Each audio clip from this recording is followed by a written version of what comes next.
We do start with BG, who we all love, an all-time Eagle, a Mount Rushmore type Eagle, even if he is not your own personal Mount Rushmore. Some have him on there. Yeah, Some people do. And hard to argue, except for Elliot, who keeps Reggie White off it for it. But in any case, yes. I love BG. I hope he can play.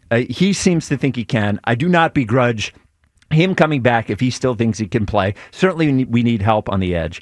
But there's something about this that feels like a warning sign to me from an Eagles standpoint, not from a BG standpoint, but from an Eagles standpoint. We have a coach whose whole thing is about culture, right? I like Nick Sirianni. I think he's a good coach, but he doesn't call plays. He's not the offensive coordinator. It's culture, culture, culture, culture. Nick Sirianni's calling card is a good culture. We all hear about all the leadership we have on the team. Lane's been here forever. He's a leader. Jordan's a leader. Jalen's a leader. Zach Bond's a leader. Saquon's a leader. All this culture, all this leadership, and they have one rocky period. And the locker room, and there's a little finger point and all that. And the locker room and the Eagles are so bereft of leadership that they have to go back and sign their 37-year-old edge who retired, who has torn his triceps twice in 1 year, to come back and all of a sudden add leadership to the team.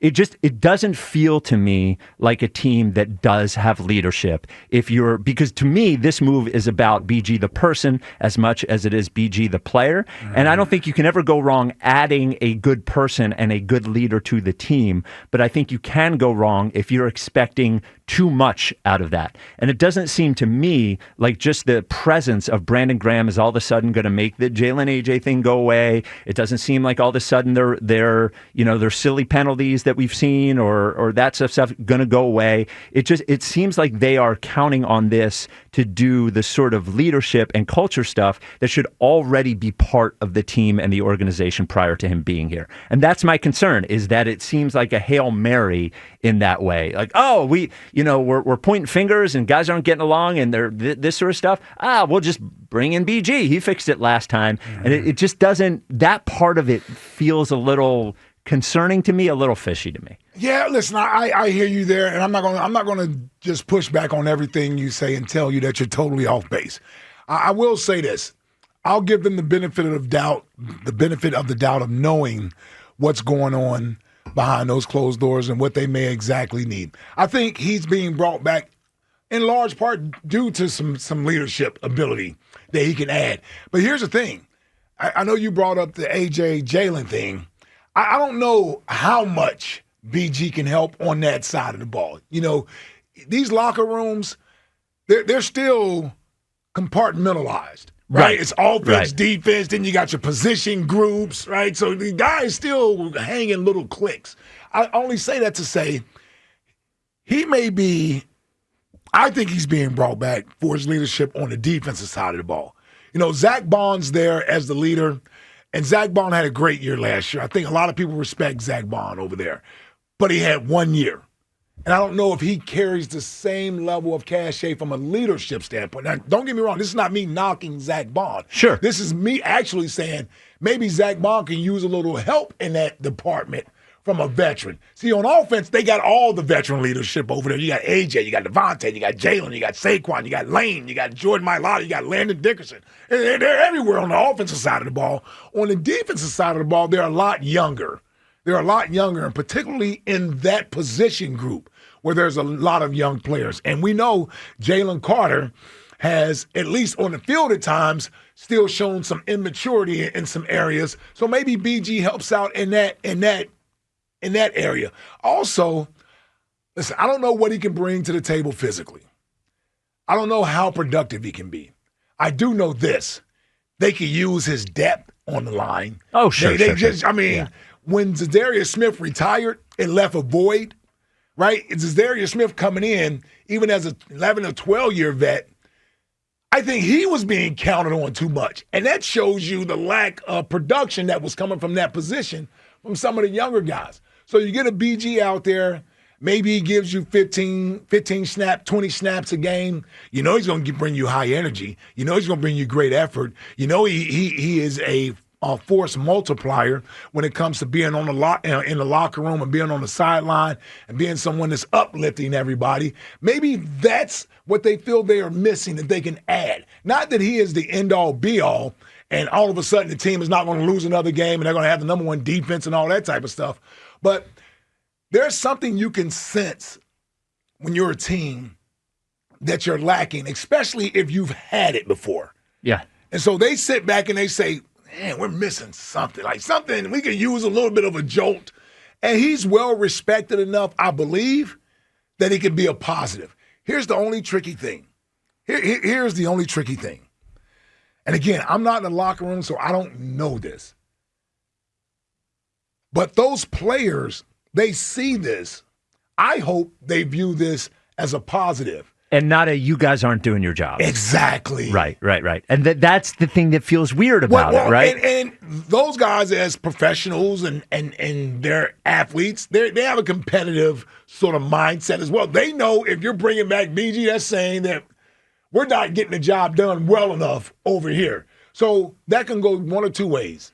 It can light a fire under those guys, or they could somehow take offense to it and then don't want to give out max effort. Either way, bringing him in there should push guys, because that's what he's going to try to do. He's going to come out there, he's going to talk his trash. He's the old head. Oh, y'all going to let the old head in the building. This is what I'm like. And if that lights a fire under some of these younger guys in a positive way, I don't think it's a negative. I understand exactly what you're saying, and I can understand the skepticism. I really can. It does sort of scream of pressing the emergency button and right, the leadership button. Yeah. Oh, we need the leadership. Yeah. And it almost seems like, in 215-592-9494, do you worry at all about the sign that signing BG sends? It's almost like if everything was going great and all they needed was a rotation edge guy. Mm-hmm. The same way we were talking about David Robertson. They're different. I understand they're different. Yeah. But we were talking about David Robertson yesterday. And so all of a sudden you're like, well, maybe we need a seventh inning right-hander. Well, let's get this guy. If it works, it works. If it doesn't, it doesn't. What do we have to lose? Right. If that was the case, it would be fine. Mm-hmm. But what it does seem like is that they're missing true production at edge. They're missing true leadership within the locker room. And that is, it's an awful lot to ask of a guy who has not been here all year, and the guy who we hope can produce, but we really have no idea, right? And that's why I hope the Eagles aren't setting unrealistic expectations with Brandon coming back. Yeah. Right? Like, it's one thing for fans to be on the fence of whether they believe he's going to contribute a lot or he's not going to contribute anything. What the Eagles can't do is say, this is our one ace in a hole card to pull, and this is going to fix everything. Right. He may add something to what you have there, but I would have to imagine that Howie is still calling people, trying to find an edge rusher. From an on-the-field perspective, absolutely. Yes, from an on-the-field perspective. You're talking more from a leadership perspective. From there, I think it's everything. I would agree with you that largely they would be out of their minds to think, we have an edge problem, well, let's bring Brendan back. All of a sudden, we don't have an edge problem.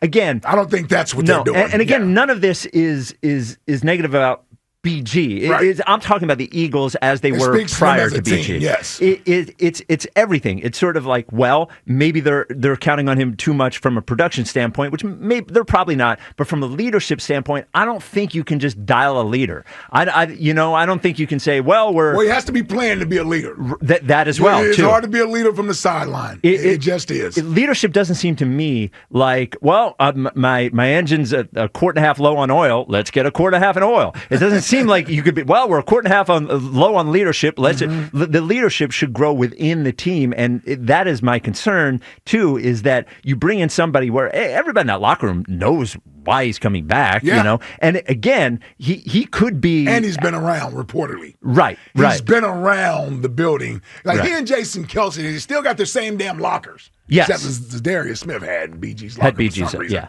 Yeah, but well, maybe to your point, maybe that's what they were hoping out of it. It feels, if I'm one of the young guys, if I'm Nolan Smith, who I hope comes back, if I'm Jalex Hunt, who seems like a nice kid anyway, all these guys, I think to myself, isn't this a little like hall monitory? You don't think we're doing a good enough job, so you have to bring back the guy from last year. Right. And maybe it's not. Maybe he goes in there and everything's fine. But to me, from a culture standpoint, from a leadership standpoint, it seems like if they're missing that is very hard to just bring in to the locker room. It has to be in the locker room. Sure, it does. And that's why I think he is an add-on to what I believe they have. I think it also helps them on that side of the ball, defensively I'm speaking, that Nakobe Dean is back.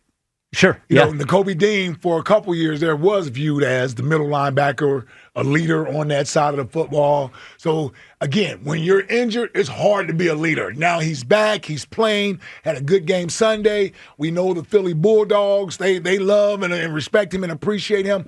I think this can be a good thing for the defense moving forward. I really do. At least I'm hoping that's what it could be. A good thing for this defense moving forward. 215-592-9494. Does the return of BG make you worry at all about the leadership void in the Eagles locker room?